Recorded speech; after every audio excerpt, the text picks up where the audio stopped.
আসসালামু আলাইকুম, welcome to my channel. আজ আপনাদের সাথে শেয়ার করব ফুলকপির পরোটা রেসিপি। শীতের দিনে ফুলকপির পরোটা খেতে ভীষণই ভালো লাগে। একদম সহজে আপনারা কিভাবে সুস্বাদু ফুলকপির পরোটা তৈরি করবেন আজকে সেটাই শেয়ার করব। আসুন দেখে নেওয়া যাক। সবার প্রথমে এখানে আমি 300 গ্রাম পরিমাণে ময়দা নিয়ে নিয়েছি। এর মধ্যে দিয়ে দেব 1 চা চামচ পরিমাণে লবণ। এখানে আমি ময়ানের জন্য কোনো রকম তেল ব্যবহার করছি না, শুধুমাত্র লবণটা দিয়েই খুব ভালো করে আমি ময়দার সাথে একবার লবণটা মিশিয়ে দিচ্ছি। দেওয়ার পরে এখানে আমি গরম পানি দিয়ে ময়দাটা মেখে নেব। উষ্ণ গরম পানি দিয়েই ময়দাটা মেখে নিতে হবে। অবশ্যই করে উষ্ণ গরম পানি দিয়ে ময়দাটা মেখে নেওয়ার চেষ্টা করবেন। ঠান্ডা পানি দিয়ে কখনোই ময়দাটা মাখবেন না, যেহেতু এখন অনেক বেশি ঠান্ডা। তার জন্যে খুব ভালো করে আমি পরিমাণ মতো পানি দিয়ে দিয়েছি। 2-3 বারে পানি দিয়ে খুব ভালো মতো আমি ময়দার ডোটা তৈরি করে নিচ্ছি। দেখুন খুব ভালো করে আমি ময়দাটা মেখে নিচ্ছি। এবার খুব ভালো মতো 1 মিনিট মতো মেখে নেওয়ার পরে এর উপরে আমি সামান্য একটু তেল দিয়ে 15 মিনিটের জন্যে আমি ময়দার ডোটা ঢাকা দিয়ে রাখবো। এবার ফুলকপি নিয়ে নিয়েছি আমি এখানে অর্ধেকটা পরিমাণে। খুব ভালো করে ফুলকপিটা ধুয়ে নেব। খুব ভালো করে ফুলকপিটা ধুয়ে গ্রেট করে নিয়েছি। অবশ্যই করে ফুলকপিটা খুব ভালো মতো ধুয়ে গ্রেট করে নিতে হবে। দেখতেই পাচ্ছেন গ্রেট করে নেওয়ার পরে ঠিক কেমন টেক্সচার এসেছে। ফুলকপিটা গ্রেট করে একটা সাইডে রেখে দিচ্ছি। দেওয়ার পরে এখানে আমি 1 চা চামচ পরিমাণে গোটা জিরে, 10 থেকে 12টা গোলমরিচ আর 5 থেকে 6টা শুকনো ঝাল খুব ভালো করে ভেজে নিয়েছি। ভেজে এটা আমি গুঁড়ো করে রাখলাম। অবশ্যই করে এই ভাজা জিরে আর মরিচটা দেওয়ার চেষ্টা করবেন। এবার কড়াইতে দিয়ে দিয়েছি 4 চা চামচ পরিমাণে সরিষার তেল। আমি এখানে সরিষার তেল ব্যবহার করেছি, আপনারা চাইলে সাদা তেল ব্যবহার করতে পারবেন।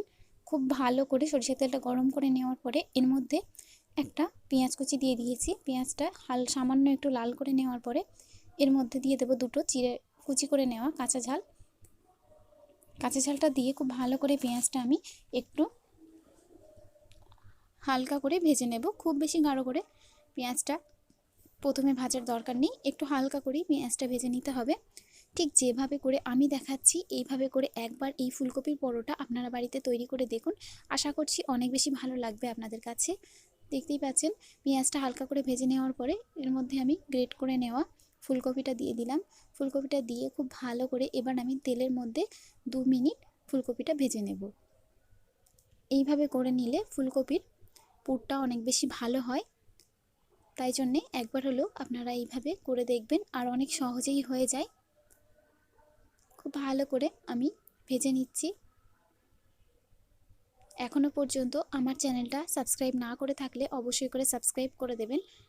দেখুন খুব ভালো করে ভেজে নেওয়ার পরে এর মধ্যে দিয়ে দিলাম 1/2 চা চামচ পরিমাণে লবণ, দিয়ে দেব 1/2 চা চামচ পরিমাণে লাল লঙ্কার গুঁড়ো, আর দিয়ে দেব 1/2 চা চামচ পরিমাণে হলুদ গুঁড়ো, আর দিয়ে দেব 1 চা চামচ পরিমাণে যে ভাজা জিরের গুঁড়োটা তৈরি করে রেখেছিলাম সেটা, 1 চা চামচ পরিমাণে গোটা মৌরি। খুব ভালো করে এবার আমি সব উপকরণগুলো মিশিয়ে দিচ্ছি। ঠিক যেভাবে করে আমি করছি এইভাবে করে দেখুন।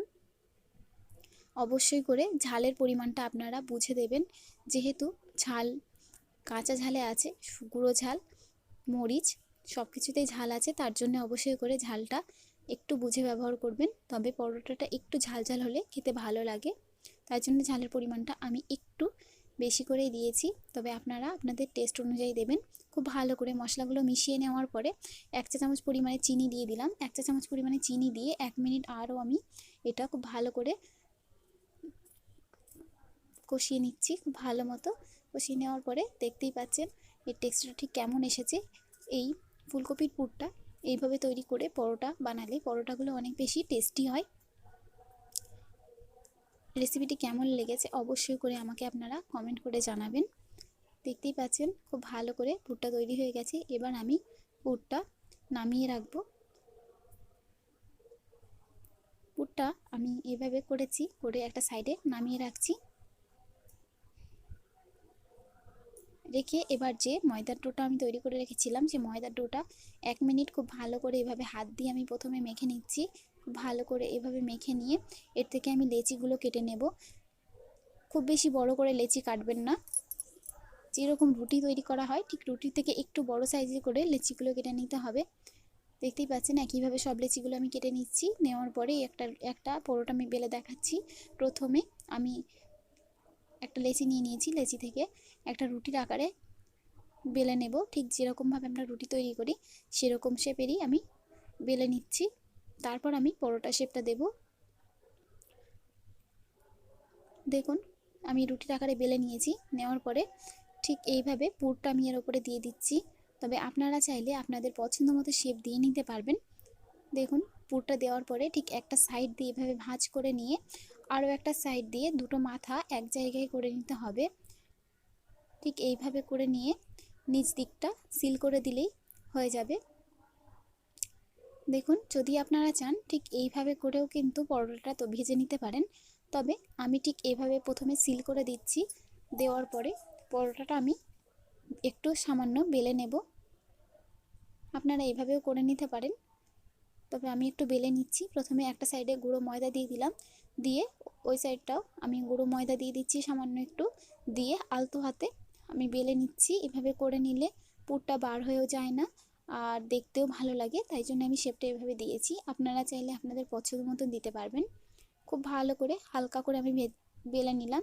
নেওয়ার পরে এবারে আমি এটা সেঁকে নেব। সেঁকে নেওয়ার জন্য তাওয়া গরম করে তাওয়ায় একটা পরোটা দিয়ে দিলাম, দিয়ে একটা সাইড হয়ে আসলে আরেকটা সাইড আমি হালকা করে একটু ভেজে নিচ্ছি। দুই সাইড এরকমভাবে হালকা করে ভেজে নেওয়ার পরে এর মধ্যে দিয়ে দিচ্ছি 1 চা চামচ পরিমাণে ডালডা। আমি এখানে ডালডা ব্যবহার করেছি। আপনারা চাইলে সাদা তেল, বাটার যেটা আপনাদের পছন্দ সেটা দিয়ে ভাজতে পারবেন। খুব ভালো করে একটা সাইডে ডালডা দেওয়ার পরে আমি এটা উল্টে দিলাম, দিয়ে দুই সাইড লাল করে ভেজে নেব। দেখতেই পাচ্ছেন পরোটাটা কতটা ভালো হয়েছে। একইভাবে সবগুলো পরোটা আমি তৈরি করে নিচ্ছি, তৈরি করে নেওয়ার পরে দেখাচ্ছি। দেখতেই পাচ্ছেন সবগুলো পরোটা আমি ভেজে নিয়েছি। সবগুলো পরোটা ভেজে নেওয়ার পরে এবার আমি একটা পরোটা আপনাদেরকে ছিটে দেখাচ্ছি ভেতরের টেক্সচারটা ঠিক কেমন এসেছে। দেখতেই পাচ্ছেন কত বেশি সফট হয়েছে পরোটাটা, খেতেও অসম্ভব ভালো লাগে। তাই জন্যে বাড়ির ছোট থেকে বড় সকলেই পছন্দ করবে। একবার বাড়িতে এভাবে বানিয়ে দেখুন। দেখুন ভিতরের টেক্সচারটা আমি দেখাচ্ছি, ভিতরে এটা কতটা বেশি পুর ভরা। দেখতেই পাচ্ছেন। আজকের মতন এই পর্যন্তই। রেসিপিটি কেমন লাগলো অবশ্যই জানাবেন।